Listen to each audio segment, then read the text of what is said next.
अस्सलामुअलैकुम वरहमतुल्लाहि ताला वबरकातुहू। उम्मीद करता हूँ कि आप तमाम अहबाब तमाम शागिर्द खैरियत से होंगे। मैं आप सबका ही खादिम हूँ, आफताब अल कादिरी नक्शबंदी।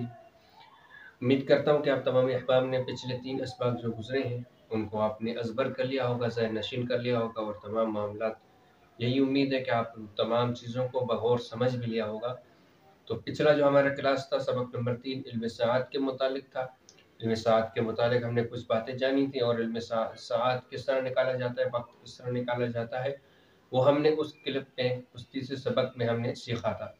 तो आज हम मुख्तसर इल्म सआत की जो कुछ और ज़रूरी बातें हैं उसके मुतालिक आज इंशाल्लाह ये क्लास होगी।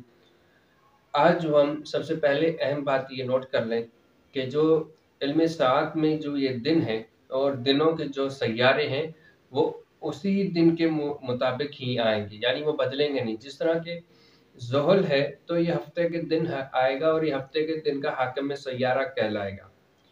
इसी तरह पीर का दिन है, पीर का दिन है तो इसका जो सैयारा आता है पहला वो कमर आता है और यही कमर इस पीर के दिन का हाकिम सैयारा भी कहलाएगा।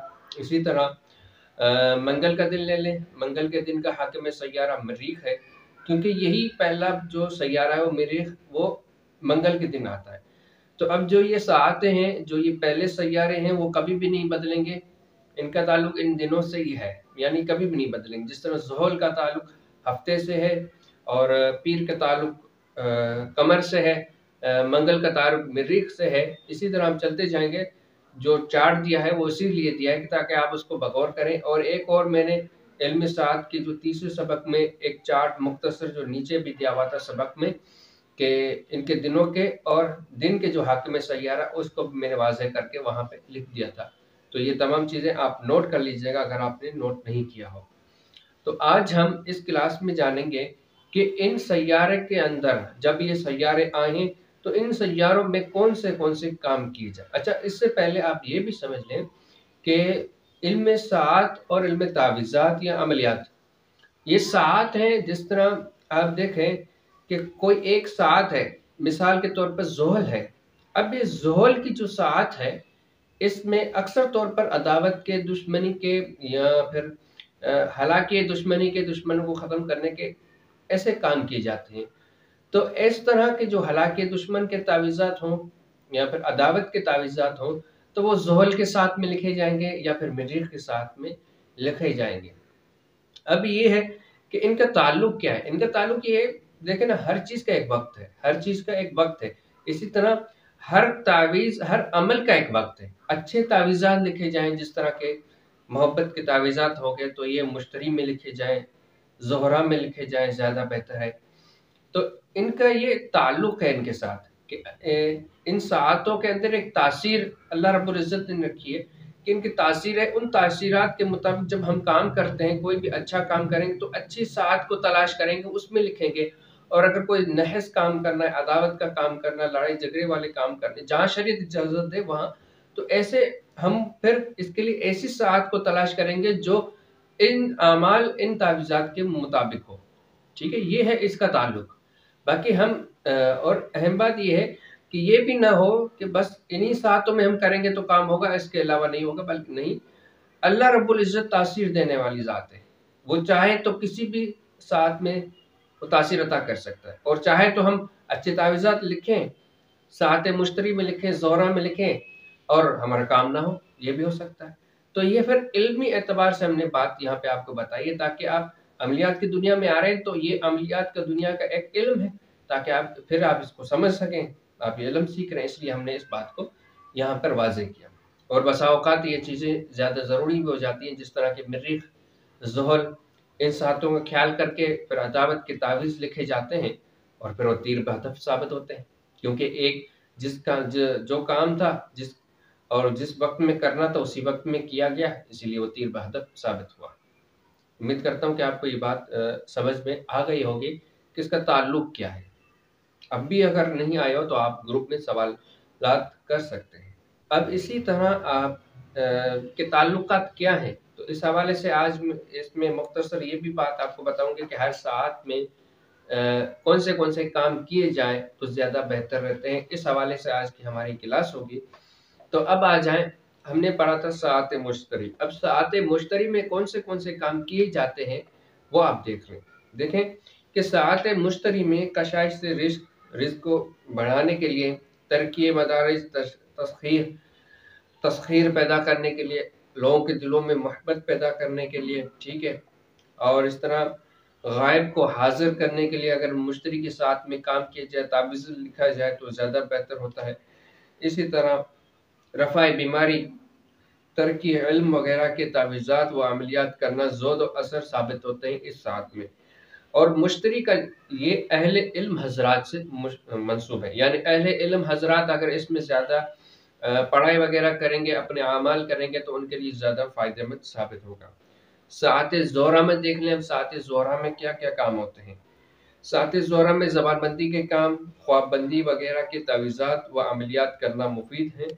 ज़ोहरा औरत से मंसूब है।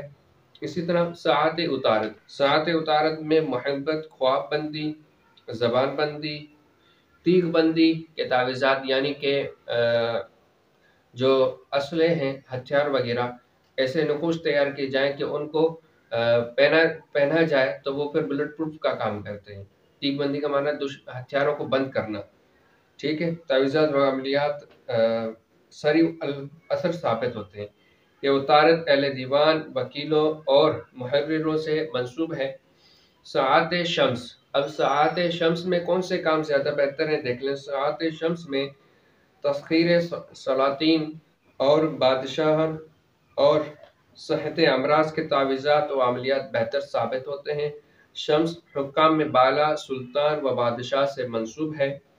सात कमर में मोहब्बत व इखलास व शिफाए अमराज के लिए तावीज़ात व अमलियात बेहतर मुअस्सर साबित होते हैं।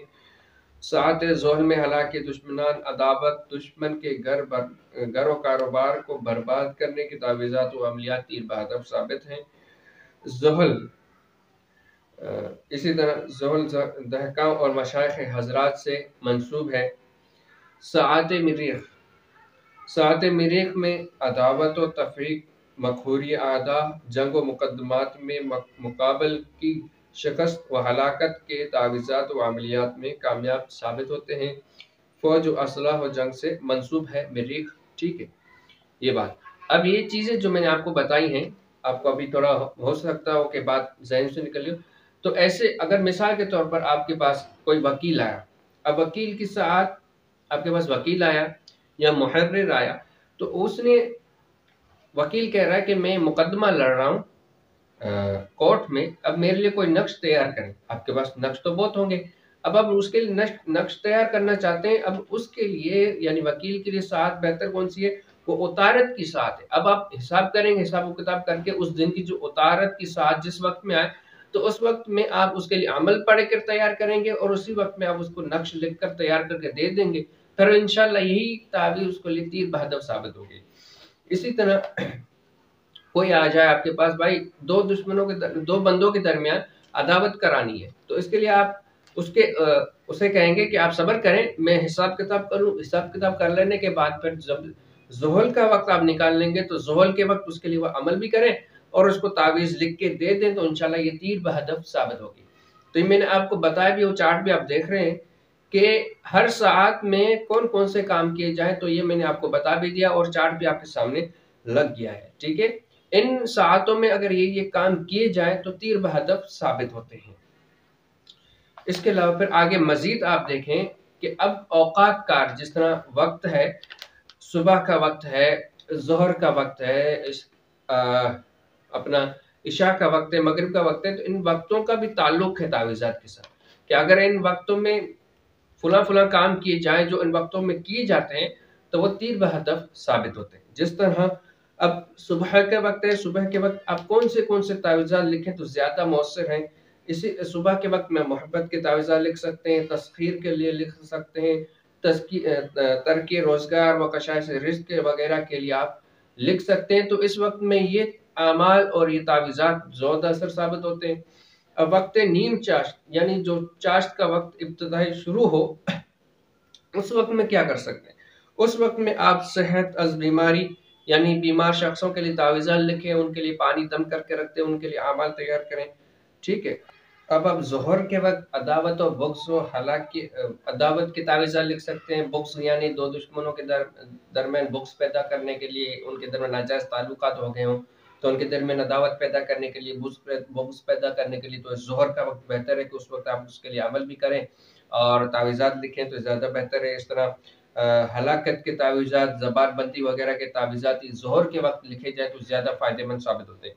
इसी तरह फिर आगे इशा का वक़्त आता है, तो इशा के वक़्त कौन से अमाल करना, कौन से तावीज़ात लिखना ज़्यादा फ़ायदेमंद और मौसर होते हैं। ख्वाबबंदी के तावीज़ात इशा के वक़्त लिखे जाएँ, इस्तिखारा करना हो तो ज़्यादा बेहतर इशा का वक़्त है। इस तरह तरक्की मरातिब के लिए अमाल पढ़ें या तावीज़ात लिखें तो ये इशा का वक़्त बेहतर और ज़्यादा ज़ोद असर साबित होता है। तो इसमें मैंने आपको ये बताया कि इन औकात कारों में, इन वक़्तों में फ़ुला वक़्त में कौन से तावीज़ात लिखे जाएँ तो ज़्यादा ज़ोद असर और ज़्यादा फ़ायदेमंद साबित होते हैं। तो इस सबक में हमने ये पढ़ा और पीछे हमने पढ़ा कि साआतें हैं, हर साआत का क्या-क्या ताल्लुक है और हर साआत के अंदर कौन-कौन से काम किए जाएँ तो ज़्यादा फ़ायदेमंद होते हैं। साआत में वो साआत किस काम के लिए ज़्यादा फ़ायदेमंद है, किस काम के लिए मुअस्सर है, वो भी हमने अभी इसमें पढ़ा। अभी आगे देखें कि पिछले सबक में भी मैंने ये आपको बात बताई थी, लेकिन आज फिर मैंने सोचा कि फिर आपको ज़हन नशीन करा दूँ कि देख लें, ये जो सैयारे हैं 7 हैं और आसमान भी 7 हैं।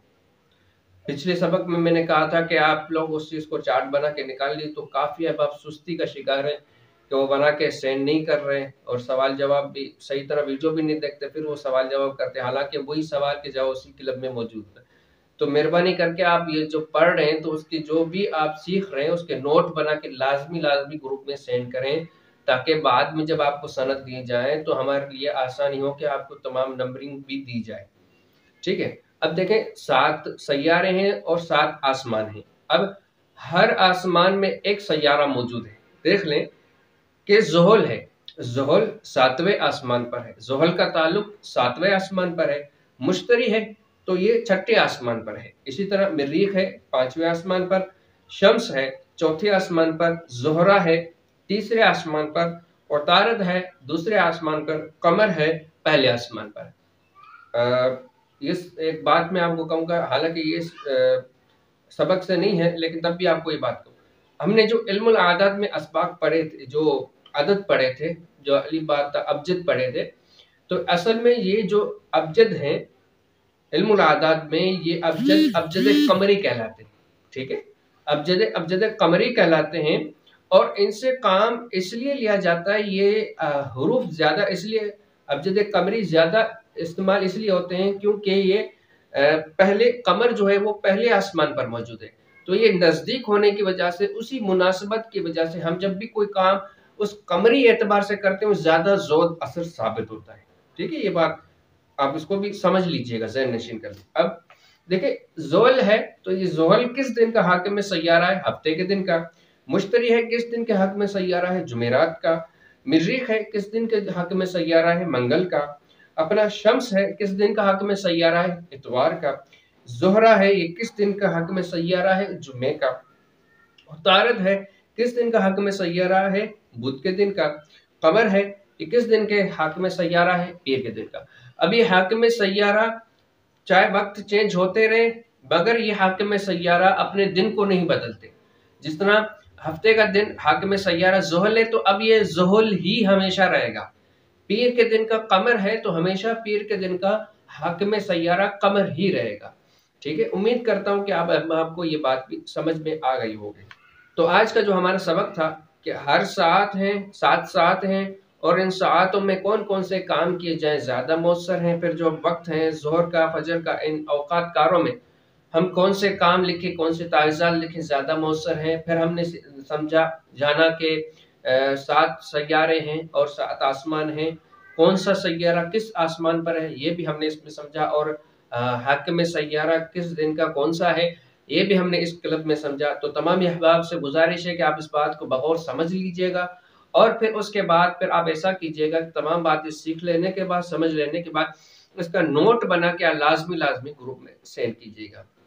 अस्सलाम वालेकुम वरहमतुल्लाहि वबरकातुहू। अगर कोई सवालात वगैरह हो, फिर भी जहन में आपको कोई बात पैदा हो रही हो, सवालात आ रहे हो तो आप कर सकते हो।